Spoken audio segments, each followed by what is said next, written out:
kasus ijazah Jokowi kembali memanas.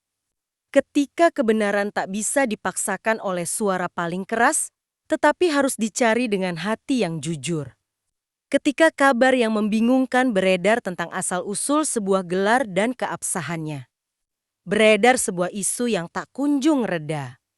Isu tentang keabsahan ijazah Jokowi selaku Presiden ke-7 Republik Indonesia. Isu ini berulang kali muncul, tenggelam. Lalu muncul kembali seperti arus yang berputar di sungai keruh, tak pernah benar-benar sampai ke muara. Sebagian masyarakat menuntut jawaban. Sebagian lainnya memilih percaya pada penjelasan yang telah disampaikan. Namun di antara keduanya, ruang publik justru dipenuhi kebisingan, potongan informasi. Narasi setengah utuh, dan opini yang saling berhadapan tanpa arah yang jelas. Lembaga bicara, klarifikasi disampaikan, dokumen ditunjukkan. Namun bagi mereka yang sudah terlanjur curiga, semua itu dianggap belum cukup. Sebaliknya, bagi yang merasa isu ini tak berdasar, pembahasan berulang hanya membuang energi bangsa. Maka terjadilah jalan buntu bukan karena tak ada penjelasan, tetapi karena kepercayaan telah lebih dulu runtuh. Isu ini tak lagi berdiri sebagai upaya mencari kebenaran, melainkan berubah menjadi alat. Alat untuk menyerang, alat untuk membela, dan alat untuk mencapai tujuan tertentu. Di titik inilah persoalan menjadi rumit.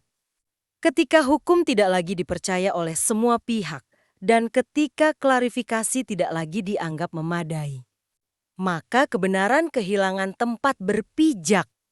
Yang tersisa hanyalah perdebatan tanpa ujung. Jalan buntu itu bukan semata pada kasusnya, tetapi pada cara kita menyikapinya. Masyarakat terjebak antara ingin tahu dan ingin menang. Antara mencari fakta dan mempertahankan keyakinan masing-masing. Narasi ini menjadi cermin kritik sosial. Bahwa sebuah bangsa bisa kehabisan energi bukan karena kurang bukti, melainkan karena kurang kesediaan untuk menerima hasil pemeriksaan. Selama isu terus dipelihara tanpa mekanisme penyelesaian yang dipercaya bersama, maka ia akan tetap hidup bukan sebagai kebenaran, tetapi sebagai bayang-bayang yang mengaburkan arah. Dan di sanalah kasus itu berdiri. Tidak maju, tidak selesai. Terjebak di satu titik, jalan buntu bernama krisis kepercayaan. Namun sebagian masyarakat Dayak Agabak di Kalimantan Utara menilai kasus ijazah Jokowi ini terlalu berlarut-larut. Sehingga mereka mengatakan jika diselesaikan melalui ritual dolop Dayak Agabak hitungan detik bisa selesai. Dolop bukan untuk menghukum, melainkan untuk mencari kebenaran. Dengan campur tangan Sang Pencipta melalui ritual tertentu yang dipimpin oleh Ketua Adat Besar Dayak Agabak di Kalimantan Utara.